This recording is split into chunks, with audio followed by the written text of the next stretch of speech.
Hello everyone, how are you? Hope everyone is good and is healthy, hearty and fine. So welcome to the channel and to another interesting fact video where we talk about facts. And in this video particularly we'll talk about haunted places. A haunted tale often intrigues us most. The element of the something spooky that we may or may not see but can only feel its presence is a thought that is both thrilling as well as scary. But things take a different turn when the story gets too real. So, guys, if you are new to the channel or you have not subscribed still, please do subscribe and hit the bell icon so that you can be aware of the latest videos on such facts of haunted horror tales and other such fact related video. So, guys, let's get started with now 5 haunted homes of India. The first on the list is Kundan Bagh Witch's Lair in Hyderabad. As per the local news, a thief broke into two-story house in Kundanbag in the summer of 2002 and discovered dead bodies of three owners. Mohammad Sajid, who broke into the house and got caught in some other crime, spilled out the beans to the police in September 2002. A 56-year-old divorced woman from West Godavari named Jayaprada lived in the house with her two daughters, but this small family, hadn't been seen by any of the neighbors for quite a long months. The community said the people who lived in the house were a queer people who apparently practiced witchcraft or something very much like it. They would apparently light candles at the midnight and walk around their house, and strange noises were often heard coming from the building. People reported that they had sometimes seen what appeared to be the bottles of blood hung out of on their verandas. Jayaprada would use an axe to chase away the passerby, and it is said that the husband had left her because of how dangerous the family was. Police soon learned that the family had mysteriously gone missing in the June of that year. Nobody saw them, and presumably everyone was too much scared of them to go up to their doors and inquire of their well being. However, still after 2 decades, it's still considered to be one of the haunted places in Hyderabad, with stories circulating about a cyclist whose headlights spontaneously went out as he entered the lane on which the haunted house is situated, resulting in him immediately getting into the accident with one of his friends who was driving along with the lane from the opposite direction, and many such incidents. Second one, Vas Villa on St. Mark's Road in Bangalore. The house was built by renowned lawyer Mr. E. A. Vas, and his two unmarried daughters used to live there.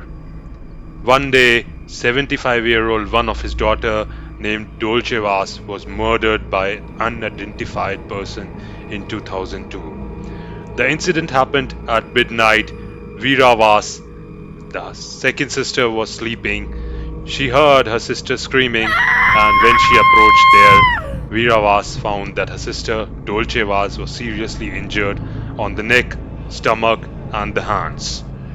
She was declared dead when she approached the hospital.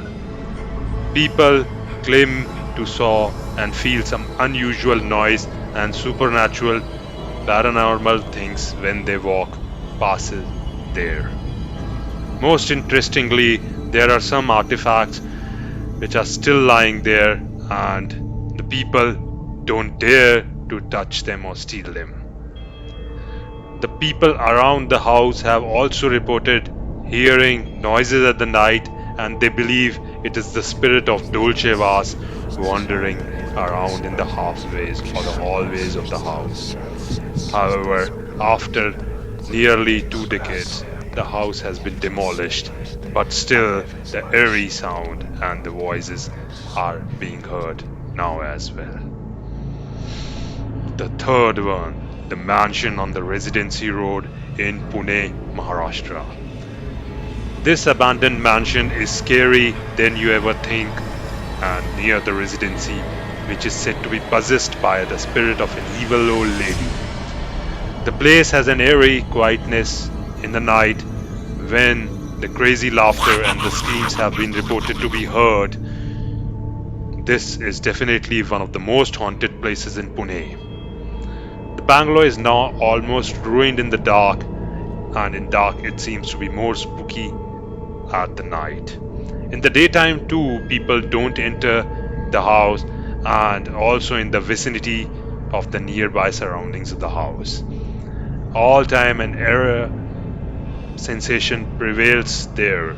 Some men passing by near the mansion sometimes saw a woman sitting in the top of the house. She's staring and they got shivered in their spines. When they shouted in the fair and looked back again, they saw there's no one. And these are some of the stories which are circulated. At every night, ghostly sobbings, laughs, and screamings are heard from the terrible house. Some experts visited there told us strong negative energy always tried to capture their attention. But what happened with her, who she was when she was alive, all these questions are still a very mystery. Not even locals know what particularly happened, and you are more than welcome to explore. But be careful, the lady isn't welcoming at all. The fourth one, F2 building at Valmiki Nagar in Chennai. The place is around 15 kilometers from Chennai airport. The father of woman who committed suicide in the house itself owns it. The abode has been haunted for 10 years since her death. The ghost of the daughter has been living in the house years after her death. She opens the house for the visitors post midnight and offers all the hospitality a guest needed and is supported. The guest gets it. Even the Google marks the house as haunted on its map. People have actually many a times heard girls sobbing from the windows of the house. When they walk past this house, mobile signals stop and the screen starts to flicker. The girl has almost often been spotted closing the door in darkness of early mornings. It's considered to be one of the haunted places in the city of Chennai. The fifth one, Shalaville Mansion in Shimla. The century-old deserted Shalaville Mansion was built in the British era and rented in 1913 by the British officers Victor Bailey and his wife. They settled for Shalaville Mansion owing to its location and the then low rent. However, they didn't know that the house was known to have a poltergeist. In fact, before them, an army officer used to live in the mansion. Even though he didn't believe in the ghost, he wanted to test the authenticity of the mystery surrounding that home. So, the officer decided to lock the room where most of the haunted activities or the paranormal activities were reported. One night, a large crash was heard and he was astonished to find the room in shatters. Everything had been turned upside down. Even after knowing all this, the Baileys decided to stay in the mansion and continued to do so far for a year. Most of the stay was a very peaceful one, except for one particular incident. It was a cold night and the Baileys were out for a dinner party for their one of the colleagues. As the servant was waiting for them to return, he felt that his master was in fact present in a room and have returned. He went up to him and asked him if he wants something. The British didn't respond to him and went out through a closed door. The servant fainted, and the Baileys vacated the same house soon after. Since then, the house has have several occupants, and all of them have their own sets of experiences to share. Even though the experiences are enough to chill down the spine of the readers and the audience, The fact that these ghosts have never been violent in the nature brings a sense of relief. The ghost seemed to be a very timid and a polite soul who just has been in one of the rooms and goes past by the night. With this, we come to the end of the video. Hope you like the video and our this episode. Please do provide feedback in terms of comments and do share, subscribe, like. Thank you guys. Bye bye.